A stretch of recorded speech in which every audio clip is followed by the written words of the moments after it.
Hello मेरे प्यारे बच्चों, कैसे हो आप सभी लोग। उम्मीद करती हूँ सारे बच्चे अच्छे होंगे और अपने बोर्ड परीक्षा की तैयारी भाई खूब मजेदार तरीके से और मेहनत से कर रहे होंगे।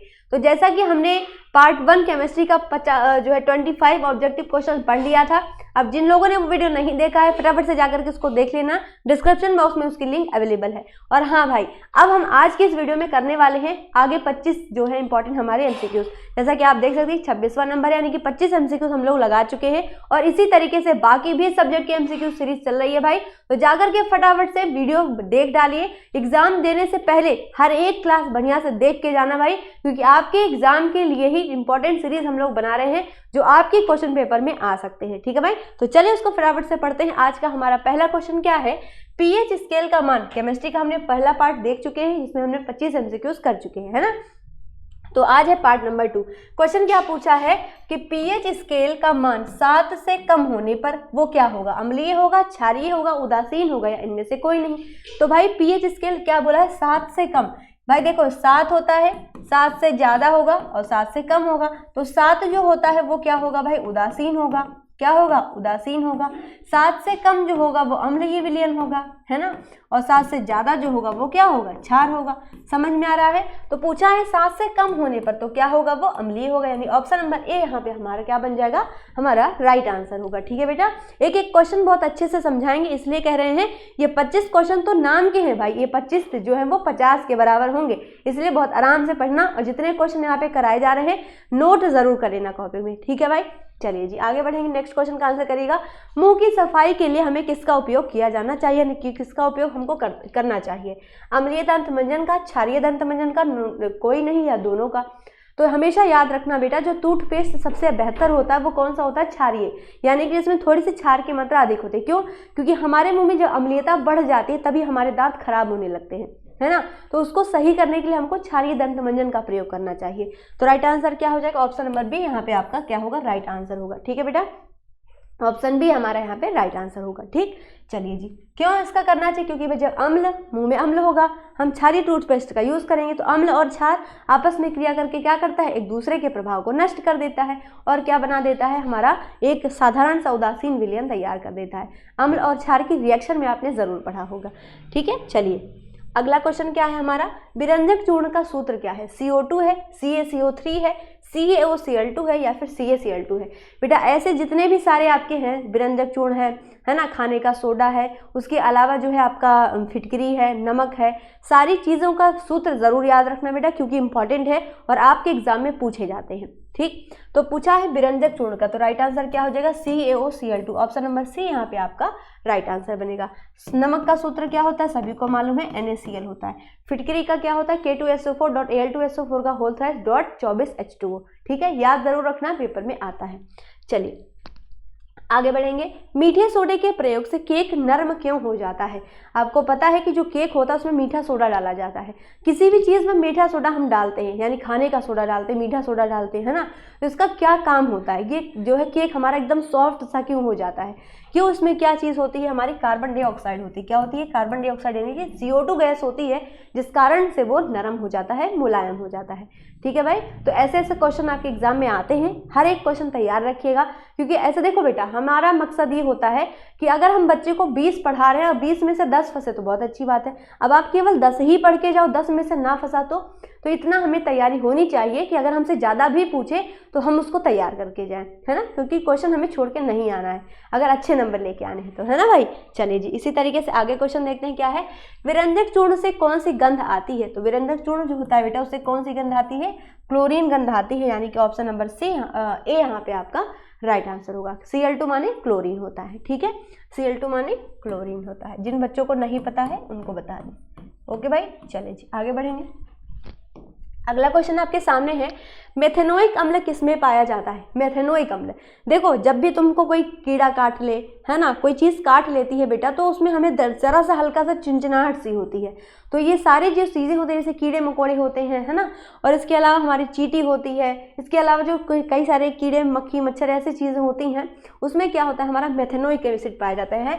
तो क्या बोलो, जैसे बिच्छू हो गया, उसके अंदर भी क्या होता है, हमारा मेथेनोइक एसिड पाया जाता है। चींटी के डंक में, बिच्छू में, किसी खतरनाक कीड़े में, तो ये सभी क्या होते हैं, उसमें मेथेनोइक एसिड होता है, जिस कारण से हमें छोटा सा चुनचुनाहट सी अनुभव होती है। ठीक है, तो सारी चीज़ें याद रखना क्योंकि आपसे क्वेश्चन पूछा जाता है। क्लियर है?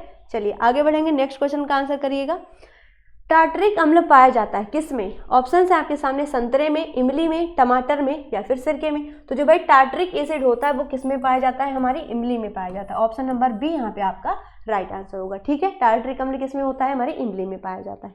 क्लियर? अगला क्वेश्चन क्या है? बुझे चूने का सूत्र क्या होता है? देखो आपको थोड़ी देर पहले ही मैंने बोला अभी कि आपसे सारे क्वेश्चन पूछे जाते हैं सूत्र वाले, तो सारे सूत्र बेटा जरूर तैयार कर लेना। क्या पूछा है? बुझे चूने का सूत्र क्या है? बुझे चूने का सूत्र क्या होता है? CaOH का होल ट्वाइस। क्या होता है? CaOH का होल ट्वाइस। और कुछ बच्चे क्या होते हैं ना, ये जो नंबर यहाँ पे लिखे जाते हैं इनको बराबर में लिख देते हैं, जैसे कि ऐसे मैंने लिखा है CaOH का होल ट्वाइस। कुछ बच्चे ऐसे लिख देते हैं, बेटा ये गलती मत करना पेपर के अंदर, ऐसे कभी नहीं लिखते हैं। हमेशा जो यहाँ पे नंबर लिखे होते हैं उनको नीचे लिखा जाता है ना। आगे जो नंबर लिखोगे वो तो बराबर में लिखते हैं, लेकिन पीछे जो हमेशा नंबर लिखोगे उसको नीचे लिखते हैं, ना कि बराबर में लिखते हैं। इन सभी चीज़ों का बेटा ध्यान रखना। कई बार एग्जामिनर अगर तगड़ा एग्जामिनर बैठा कॉपी चेक करने ना, तो भरोसा नहीं कितने नंबर काटेगा। तो इस तरीके से आपको लिखना है, ना कि आपको यहाँ ऐसे लिखना है, ऐसे नहीं लिखिएगा। ठीक है बेटा, नीचे लिखते हैं। जैसे यहाँ पे मैंने बोला NaCl2, तो NaCl2 ऐसे नहीं लिखोगे, NaCl2 ऐसे लिखोगे, ऐसे नीचे। ठीक है, समझ गए? जैसे H2O लिख रहे हैं तो H2O ऐसे नहीं लिखते हैं। कैसे लिखते हैं? हमेशा 2 को नीचे लिखते हैं फिर O लिखते हैं। ठीक है, इस तरीके से आपको पेपर में लिखना होता है। क्लियर है? चलिए अगला क्वेश्चन क्या है? जिप्सम को किस ताप पे गर्म करने पे POP बनता है? अब आपका क्वेश्चन मेरा ये है, आप बताना POP का सूत्र क्या होता है। ठीक है, क्वेश्चन पूछा है जिप्सम को यदि हम किस ताप पर गर्म कर दे कि वो POP बन जाए, तो 373 डिग्री जो है केल्विन, क्या बोला? Kelvin, 373 kelvin. अगर डिग्री सेंटीग्रेड में पूछे तो 120 डिग्री सेंटीग्रेड, अगर केल्विन में पूछे तो 373 केल्विन होता है। ठीक है, अगर 120 डिग्री सेंटीग्रेड पे हम जिप्सम को गर्म करते हैं तो POP बनता है। अगर केल्विन में पूछे तो कितना? 373 केल्विन होता है। ठीक, चलिए अगले क्वेश्चन पे बढ़ेंगे। नेक्स्ट क्वेश्चन है सोडियम कार्बोनेट का जलीय विलयन कैसा होता है? दुर्बल अम्लीय होता है, क्षारीय होता है, प्रबल अम्लीय होता है, इनमें से कोई नहीं। तो क्या पूछा है क्वेश्चन में? Sodium carbonate. क्या पूछा है? Sodium carbonate. तो इसका जलीय विलयन कैसा होता है बेटा? क्षारीय होता है, यानी ऑप्शन नंबर बी यहाँ पे आपका राइट आंसर होगा। क्षारीय होने का मतलब क्या? इसका पीएच वैल्यू क्या होगा? 7 से ज्यादा होगा। पानी का पीएच मान कितना होता है? जरा आंसर करके बताना। बहुत ईजी सा क्वेश्चन मैंने आपसे पूछा है। ठीक है, चलो अगले क्वेश्चन में बढ़ेंगे। विरंजक के रूप में क्या प्रयुक्त होता है? नौसादा, खाने का सोडा, ब्लीचिंग पाउडर या लाल दवा। तो क्या लिखा है? विरंजक। विरंजक माने होता है ब्लीचिंग, तो आंसर क्या हो जाएगा? Bleaching powder. Option number C यहाँ पे आपका राइट आंसर होगा। ठीक है बेटा, समझ रहा है? जितने भी क्वेश्चन करा रही हूँ ना, एक एक क्वेश्चन आपके बोर्ड एग्जाम के लिए बहुत इंपॉर्टेंट है। हर एक क्वेश्चन को आपको तैयार करके जाना है, और जिस दिन बोर्ड एग्जाम देने जा रहे हो बेटा उस दिन के पहले पूरा वीडियो जरूर देख के जाना। मैं बार बार इसलिए बोल रही हूँ क्योंकि बहुत सारे क्वेश्चन आने के चांसेस हैं इसमें से। ठीक है, चलो ऑक्सैलिक अम्ल किस में पाया जाता है? ऑप्शन आपके सामने, संतरा में, टमाटर में, नींबू में या इमली में। तो ऑक्सैलिक एसिड किस में पाया जाता है बेटा? टमाटर में। इसके अलावा टमाटर के अलावा किस में पाया जाता है? पालक में भी पाया जाता है। ठीक है, कौन सा? ऑक्सैलिक अम्ल। बेटा आपसे क्वेश्चन बहुत ज़्यादा बनते हैं ये सारे, एक तो नींबू वाला, एक तो टमाटर वाले, एक इमली वाले और एक ये चींटी वाले, ये चारों तैयार करके जाना। ठीक है, अगला क्वेश्चन है आपके सामने, विरंजक चूर्ण तथा तनु H2SO4 की अभिक्रिया से कौन सी गैस निकलती है? तो कौन सी गैस निकलेगी भाई? Cl2। कौन सी? क्लोरीन। यानी पता है हमें क्लोरीन विरंजक चूर्ण में कौन सी गंध आती है? किस गैस की गंध आती है? क्लोरीन की। तो यदि तुमसे कोई क्वेश्चन इस तरीके से घुमा के, देखो क्वेश्चन वही है पर पूछने का तरीका दूसरा है। पिछली बार पूछा था विरंजक चूर्ण में कौन सी गैस की गंध आती है, तो क्लोरीन की आती है। इसमें पूछा यदि मान लो विरंजक चूर्ण को तनु H2SO4 से क्रिया करा दे तो कौन सी गैस निकलेगी? तो भी भाई क्लोरीन ही गैस निकलेगी, है ना, क्लोरीन की ही गंध आएगी। तो आंसर क्या बन जाएगा? Cl2 बन जाएगा। ठीक है, चलिए अगला क्वेश्चन क्या है? सोडियम Na+ में इलेक्ट्रॉन की संख्या कितनी होती है? तो इलेक्ट्रॉन की संख्या कितनी होती है? 10 होती है। जो इलेक्ट्रॉन होता है बेटा उसको किस में लिखते हैं? ऋणात्मक होता है इलेक्ट्रॉन। ठीक है, और इसका जो हमारा आवेश होता है वो कितना होता है? -1.6 × 10⁻⁻19 कूलाम होता है। ठीक है, ये सभी आपसे फिजिक्स में भी पूछे जाते हैं। अगर आपसे प्रोटॉन का पूछे तो +1.6 × 10⁻⁻19 कूलाम होता है। ठीक है भाई, अगर तुमसे पूछे जो न्यूट्रॉन होता है उस पर कौन सा आवेश होता है? प्रोटॉन पर प्लस का, इलेक्ट्रॉन पे माइनस का, न्यूट्रॉन पे कोई आवेश नहीं होता। ठीक है, तो ये सारे क्वेश्चन आपसे पूछे जाते हैं। अगला क्वेश्चन क्या है? उस विलयन का pH मान क्या होगा जो लाल लिटमस को नीला कर देगा। लाल लिटमस को नीला करता है कौन? क्षार नीला करता है। ऑप्शन आपके सामने है 5, 4, 1 और 10। भाई क्षारीय तो एक ही दिया है, ऑप्शन नंबर डी यहाँ पे आपका राइट आंसर हो जाएगा। बाकी सब तो अम्लीय है, यानी pH मान 7 से कम है सभी का, लेकिन लास्ट वाला ऑप्शन जो 10 है वो क्या है? pH मान इसका ज़्यादा है, 7 से ज़्यादा, और 7 से ज़्यादा का होने का मतलब क्या है? क्षारीय है। ठीक, चलिए। जल के साथ सामान्य ताप पर कौन सी धातु क्रिया कर लेती है? तो भाई कौन सी ऐसी धातु है जो जल पर सामान्य, अगर जल में ऐसे हम डाल भी दें तो उससे रिएक्टिव हो जाती है, रिएक्शन कर लेती है। तो चांदी सोना तो है नहीं भाई, चांदी सोना अगर पानी में डाल दो कुछ उसके ऊपर प्रभाव पड़ेगा? नहीं पड़ता है। लेकिन भैया जो सोडियम होता है ना वो जल से क्रिया कर लेता है। सोडियम का सूत्र क्या होता है? Na होता है। सोडियम को अगर हम पानी में भी डालें तो बहुत बड़ा धमाका होता है, वो तुरंत पानी से रिएक्शन कर लेता है। ठीक है, इसलिए कहते हैं जब सोडियम आप पढ़ोगे तो सोडियम ऐसी धातु है जो देखने में तो कठोर लगती है, लेकिन अगर उसको चाकू से भी काटो तो बड़ी आसानी से, जैसे केक होता है, केक को आप चाकू से काटते हो वैसे ही आप चाकू से उसको भी काट सकते हो, इतना सॉफ्ट होता है अंदर से, लेकिन देखने में आपको वो हार्ड लगता है। ठीक है, और पानी से क्रिया भी कर लेता है। अगला क्वेश्चन क्या है? कॉपर धातु का मुख्य अयस्क क्या है? कॉपर है, जिंक है, कॉपर पायराइड है, या फिर मिल्क ऑफ मैग्नीशिया है? तो राइट आंसर क्या हो जाएगा? Copper pyrite. क्या हो जाएगा? Copper pyrite. ठीक है, चलिए बहुत अच्छी बात। अगले सवाल पे बढ़ेंगे। नेक्स्ट क्वेश्चन है, चाकू द्वारा किस धातु को काटा जा सकता है? अरे पहले ही थोड़ी अभी तुरंत ही तो बताया कि चाकू द्वारा कौन सी धातु को काट सकते हैं? बिल्कुल सोडियम को काट सकते हैं। यदि तुमसे पूछे कौन सी एकमात्र ऐसी धातु है जो कि द्रव अवस्था में पाई जाती है, कमरे के ताप पर वो द्रव अवस्था में होती है, तो भाई Hg होती है। Hg माने क्या होता है? पारा। पारा कभी देखा है? ठीक है, कहते ना हमारा पारा गर्म हो रहा है, मतलब दिमाग गर्म हो रहा है, वो वाला पारा नहीं है, ये धातु वाला पारा है, जो कि एक सामान्य कमरे के ताप पर भी क्या होती है? लिक्विड होती है। ठीक है, वो धातु के अंदर आती है। अगला क्वेश्चन है, कौन सी धातु की विद्युत चालकता सबसे कम होती है? निम्न का मतलब क्या होता है बेटा? कम। कई सारे बच्चे ऐसे होते हैं जिनको क्वेश्चन तो पता है पर उसका अगर मतलब नहीं जानते तो क्वेश्चन गलत करके चले आते हैं। तो भाई एक एक क्वेश्चन का मतलब जरूर समझ के चलिएगा।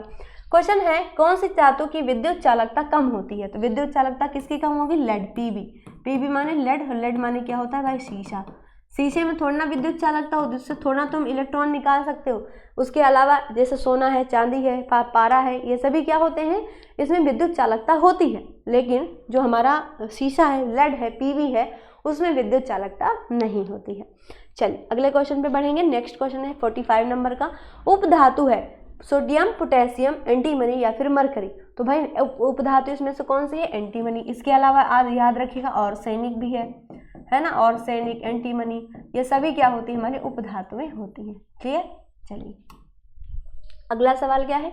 मिश्र धातु है तो कौन सी है? तांबा, पीतल, चांदी या सोना? तो भाई पीतल क्या है? हमारी मिश्र धातु है, और जो मिश्र धातु है उसी को हम बोलते हैं सोना, कृत्रिम सोना बोलते हैं। ठीक है, ये आपसे क्वेश्चन पूछा जाता है। लो आ गया क्वेश्चन, कृत्रिम सोना किसको कहा जाता है? धातु, उपधातु, मिश्र धातु या इनमें से कोई नहीं? भाई धातु है, अधातु है, उपधातु है, मिश्र धातु है। तो अभी बताया कि मिश्र धातु को क्या बोलते हैं भाई? कृत्रिम सोना भी कहा जाता है। ऑप्शन डी यहाँ पे आपका करेक्ट आंसर होगा। ठीक है, एक एक क्वेश्चन बेटा बहुत अच्छे से पढ़ के जाना, तैयार करके जाना, मैं बार बार बोल रही हूँ, और जितना क्वेश्चन यहाँ पे करा रहे हैं उतना लिख भी लेना कॉपी पे। ठीक है, चलिए अगले क्वेश्चन पे बढ़ेंगे। नेक्स्ट 48 नंबर का, शुद्ध सोना कितने कैरेट का होता है? 21, 22, 23 या 24? तो शुद्ध सोना कितने कैरेट का होता है भाई? 24 कैरेट का। कितना? 24 कैरेट। और जो शुद्ध सोना होता है 24 कैरेट का, भैया उससे कोई भी आभूषण नहीं बनाया जा सकता। अगर आपसे पूछा जाए कि क्या शुद्ध सोने से, यानी कि जितना भी शुद्ध प्योर गोल्ड होता है, क्या उससे कोई आभूषण बना सकते हो? नहीं, उससे आभूषण बनाओगे तो वो इतनी तुरंत, जैसे कोई चीज़ बनाने की कोशिश भी करोगे तुरंत टूट जाएगी, इसलिए थोड़ा सा उसको अशुद्ध, इम्प्योर बनाना पड़ता है ना? समझ गए? अगर पूछा है क्या 22 कैरेट सोने पे कोई आभूषण बन सकता है, तो हाँ 22 पे बन जाता है, लेकिन 24 पे नहीं बन पाता। अगले सवाल का आंसर करना, कार्बनिक यौगिक का मुख्य स्रोत क्या है? कोलतार, पेट्रोलियम, दोनों या इनमें से कोई नहीं? तो जो कार्बनिक यौगिक होते हैं बेटा उनका मुख्य स्रोत क्या है? कोलतार और पेट्रोलियम दोनों है, यानी कि ऑप्शन सी यहाँ पे आपका राइट आंसर होगा। ठीक है भाई, समझ गए? कार्बनिक यौगिक यानी कि जिसमें कार्बन की मात्रा होगी। अगला क्वेश्चन है, एल्कीन का सूत्र क्या होता है? एल्कीन बोला है बेटा, एल्कीन। एल्कीन का मतलब क्या है? डबल बॉन्ड, है ना? एल्केन, एन का मतलब यह इन आता है, समझ गए? जहाँ पे इन शब्द आए वहाँ पे क्या? Double bond.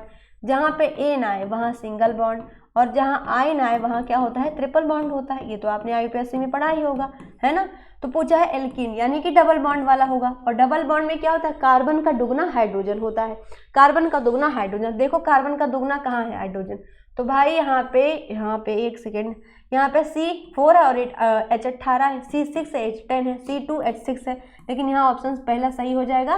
क्या है भाई, C3H6, यानी कि यहाँ पे क्या है, कार्बन का डबल हाइड्रोजन है। ठीक है, समझ में आया। तो एक एक क्वेश्चन बेटा इंपॉर्टेंट है, अच्छे से तैयार करके जाना, और मेरी पूरी कोशिश है कि आपको हर एक टॉपिक पढ़ाया जाए जो आपके एग्जाम में आता है। जैसे कि मैंने अभी बायोलॉजी के 4 टॉपिक डाले, 4 टॉपिक में आपको भी पता है वो चारों टॉपिक बहुत इंपॉर्टेंट है। एक तो मानव हृदय का है, दूसरा मानव मस्तिष्क का है, तीसरा हमारा न्यूरॉन है यानी तंत्रिका कोशिका है, और चौथा हमारा क्या है भाई, पाचन तंत्र। तो ये सारी चीज़ें आपसे ज़्यादा पूछी जाती हैं, और आपको भी पता है ये चारों पॉइंट इंपॉर्टेंट है, चारों टॉपिक बहुत कठिन भी हैं, इंपॉर्टेंट भी हैं, लेकिन उसको बहुत सरल तरीके से आसान भाषा में मैंने आपको वीडियो बनाकर चारों टॉपिक के दिए हैं। अलग अलग वीडियो, कोई वीडियो 16 मिनट की है तो कोई 14 मिनट की है, जिसमें एक एक टॉपिक बिल्कुल कवर किया गया। तो उसको ज़रूर एक बार पेपर के पहले देख के जाना, ताकि अगर क्वेश्चन आता है तो आप अच्छे से इसको लिख करके आए। ठीक है भाई, और उसमें ये भी मैंने बताया होगा कि कहाँ से कौन सा क्वेश्चन आता है। तो हर पूरा टॉपिक अच्छे से पढ़ के जाना, और उम्मीद है कि आपको ये वीडियो समझ में आ रहा होगा और हेल्प भी मिल रही होगी आपको।